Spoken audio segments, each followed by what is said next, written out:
डेढ़ साल से कोरोना वायरस ने सब कुछ उल्टा पुल्टा कर रखा है और अब खबर आ गई कि भारत में जीका वायरस भी आधमका है। जी हां, जीका वायरस। केरल सरकार ने कंफर्म किया है कि भारत में जीका वायरस के 1 दर्जन से ज्यादा केस पकड़े जा चुके हैं और आंकड़ा बढ़ने का खतरा है। अलर्ट जारी कर दिया गया है।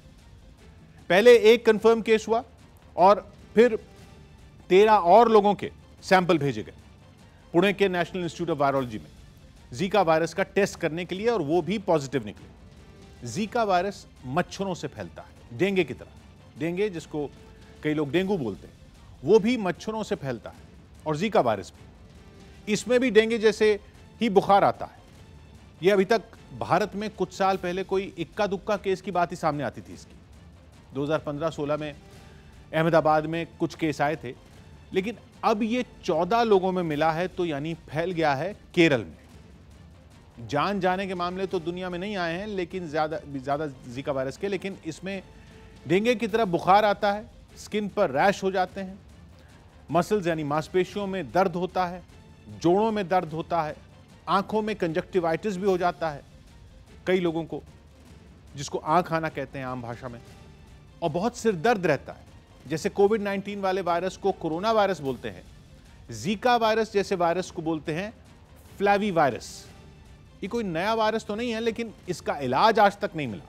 काफी पुराना वायरस है। सबसे पहले बंदरों में मिला था जीका वायरस 1947 में, अफ्रीका के युगांडा के जीका जंगल में। जीका युगांडा का एक जंगल का नाम है, वहीं से इसका नाम भी जीका वायरस पड़ गया।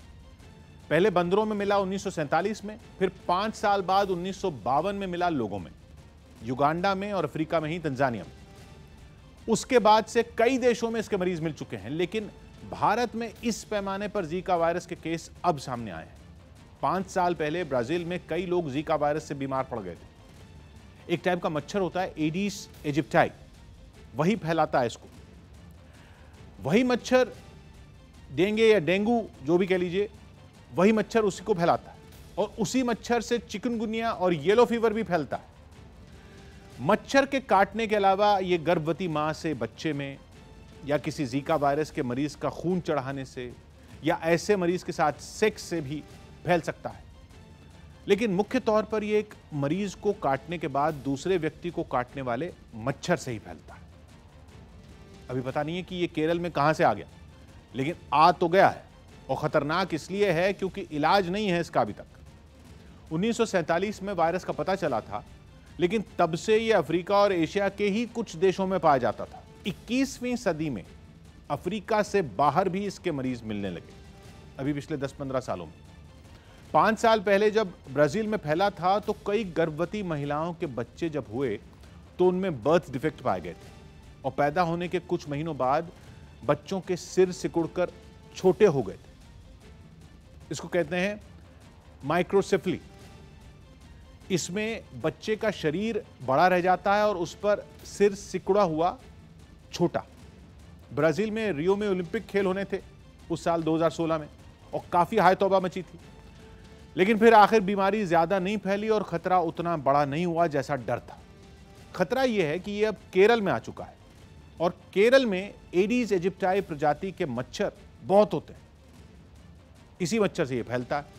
इसलिए चिकनगुनिया की बीमारी भी केरल में बहुत फैलती है, क्योंकि चिकनगुनिया को भी यही वाले मच्छर फैलाते हैं। अभी जो केस आए हैं वो तिरुवनंतपुरम से आए हैं। पहले एक गर्भवती महिला में जीका वायरस मिला, फिर कुछ स्वास्थ्य कर्मियों में। जिस महिला में जीका वायरस पाया गया उसकी कोई ट्रैवल हिस्ट्री तो नहीं है, यानी वो हाल के दिनों में कहीं और तो गई नहीं, लेकिन उसका घर केरल और तमिलनाडु के बॉर्डर के पास है। ये वाले मच्छर इस इलाके में बहुत होते हैं और बारिश के मौसम में और पनपते हैं। मॉनसून का ही टाइम है, इसलिए खतरा बड़ा हो गया है।